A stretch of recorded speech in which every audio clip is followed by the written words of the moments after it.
परसों का बिगड़ा काम यदि बन जाए तो बहुत अच्छा लगता है। तो ये मेरा बहुत दिनों का बिगड़ा काम जो ये लड़के 3 आए हैं और बना रहे हैं।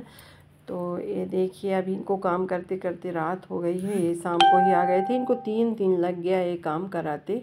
और अभी यहाँ पे लाइट कम है तो ये लैंप लगा दिए ये लोग। और ये वीडियो कल की है, यानी रविवार की एकादशी का व्रत था। और मैं शनिवार की रात की वीडियो बता रही हूँ पिछली, जिसमें ये सामान वामान मैं ऊपर रखी थी, क्योंकि यहाँ पे मिक्सर का कनेक्शन है तो यहाँ से इनको कनेक्शन चाहिए था लैंप का। तो इसलिए मेरे को यहाँ पे सारा कुछ खाली करना पड़ा। और इधर बन रही है मेरी चाय, और इधर इस एक तरफ फिर मैं करती हूँ घर की साफ़ सफाई, क्योंकि सब घर फैला है। इसके बाद फिर मैं दूसरा काम करूँगी। तो सुबह से मेरे लिए बहुत सारा काम हो गया था। और इसके बाद मैं सारे सामानों को पोंछ पोंछ के एक एक करके जमाई। जो सामान फैला था उनको डिब्बे में भर के रखी, जो खुले पड़े थे। और बहुत दिनों से ऐसा चल रहा था कि कुछ रख पा रही थी, कुछ नहीं रख पा रही थी। तो ये देखिए अब मैं सारे डिब्बों को भी साफ़ कर लेती हूँ, क्योंकि एक बार सफाई शुरू हो जाती है लगता है इसको भी कर लो उसको भी कर लो, ऐसे कर करके तो घर की साफ़ सफाई हो पाती है। तो ये मसालेदानी मेरी थोड़ी सी गंदी हो रखी थी। गंदी क्या थी, थोड़ा सा चिपचिपाहट आ जाता है किचन में, कोई भी चीज़ हो तो इसको साफ़ कर लेते हैं। और धीरे धीरे करके सारी किचन ही साफ़ हो गई कल मेरी फिर से। और ये मसालेदानी जो मैं मीशो से मंगाई थी, तो देखिए इनके ढक्कन कैसे फट गए हैं। इससे मेरे को बहुत ज़्यादा चोट आई है। यहाँ पे ये फट गया है। ये देखिए, ये सत्तू के 2 पैकेट मंगाई थी। तो ये इतना गंदा टेस्ट है, कच्चा सा, और नामी गिरामी दुकान से आया है, ये सत्तू है। और यहाँ पे सारा कुछ मैं कर ली, सब साफ़ सफाई करके जमा दी। साफ़ सफाई हो जाती है तो कितना अच्छा लगता है सारा काम कंप्लीट कर। ये एक छोटा सा आम, इतना बड़ा सा, ये घर का आम है, पहला आम और आखिरी आम। यहाँ पे लग गया है लैंप, जो लैंप आज 20 साल बाद घर में लगा है। ये पहले जब फिटिंग हुई रही होगी, जब ये पिलर बने रहे होंगे, तो इन्होंने राड डाल के रखी थी, लेकिन वो चोक हो गई थी, शायद गिट्टी उट्टी फंस गई थी। तो कितने भी मिस्त्री आते थे वापस हो जाते थे। कल 3 लड़के आए, परसों आए, तो परसों ट्राई करे, बोले हम अंकल जी बना देंगे चाहे कुछ भी हो जाए। तो उन लोगों ने ट्राई करी, राड डाल के वो जगह खाली की है वहाँ से। और इसके बाद यहाँ पे खोदा गया, यहाँ से अंडरग्राउंड फिटिंग थी। तो ये करके यहाँ से ऐसे करके इनको इतनी सारी दीवार, मतलब ज़मीन भी खोदनी पड़ी। और इसके बाद यहाँ पे इसका पॉइंट बना दिया गया। ये देखिए, ये जलने लगा मेरे घर में लैंप। और कोई भी काम बन जाता है तो बहुत अच्छा लगता है फ्रेंड। तो ये काम मेरा बना तो मेरे को बहुत अच्छा लगा। ये मेरा इंडक्शन जो है ये बिगड़ गया है। इसमें क्या है कि पानी भर गया था, मेरे को खुद का समझ में नहीं आता कि इसमें पानी कैसे आया था। और ये बिगड़ा हुआ इंडक्शन, मेरा बहुत काम रुक रहा है, मैं इससे बहुत सारे काम कर लेती थी। तो अब इसका कुछ उपाय बताया जाए। तो एक लोगों ने बताया कि इसको आप धूप में रखो, तो मैं रख दी। बेसन पीस के आया है तो इसको डिब्बे में भर के रखेंगे। इतना बेसन पिसा लेती हूँ तो 2, 3, 4 महीने के लिए आराम से हो जाता है। मलाई जो 1 बाल्टी है, तो इससे हमें कल बनाना है मक्खन और मट्ठा।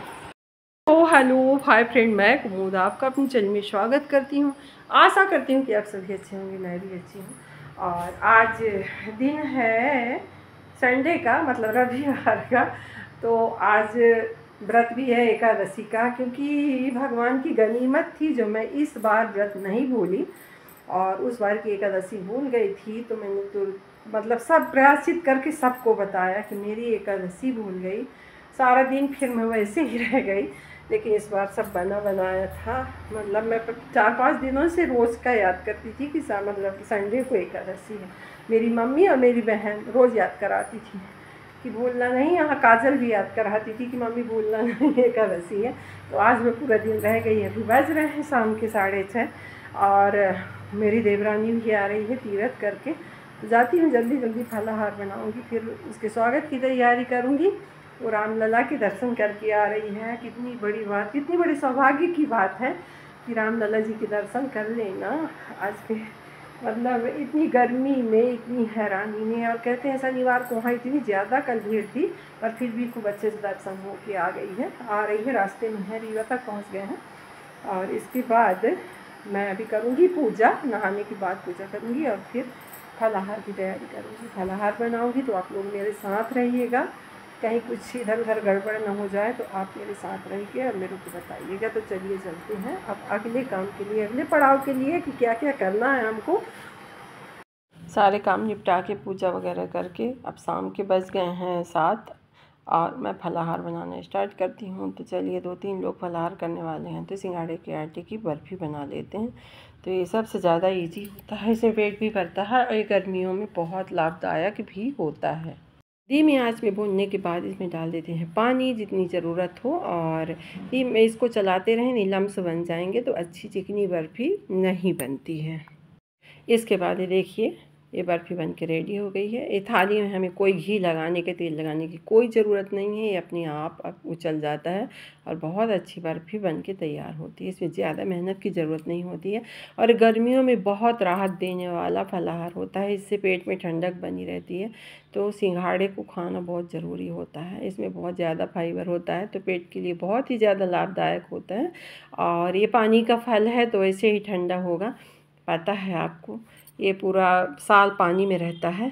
लेते हैं सेम कढ़ाई और इसमें बना लेते हैं आलू और लौकी की साग, जो बोलते हैं फलाहार में खाने वाली। तो ये बन रही है, इसमें जीरा और मीठी नीम का तड़का लगा के और इसको भून के आलूओं को, लौकी भी डाल देते हैं।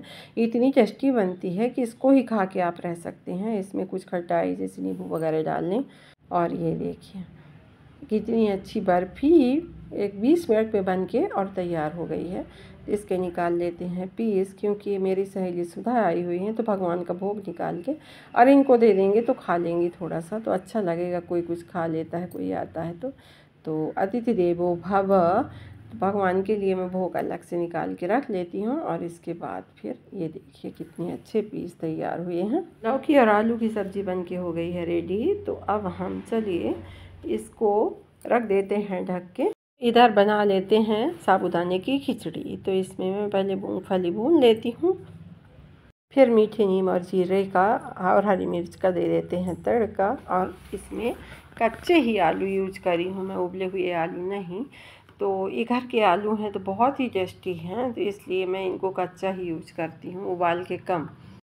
और इसमें डाल देते हैं सेंधा नमक, व्रत में खाने वाला नमक जो अलग से डिब्बे में पीस के रखा हुआ होता है। तो इसको डाल देती हूँ तो ये आलू जल्दी गल जाएगा, बहुत जल्दी नहीं गलता है।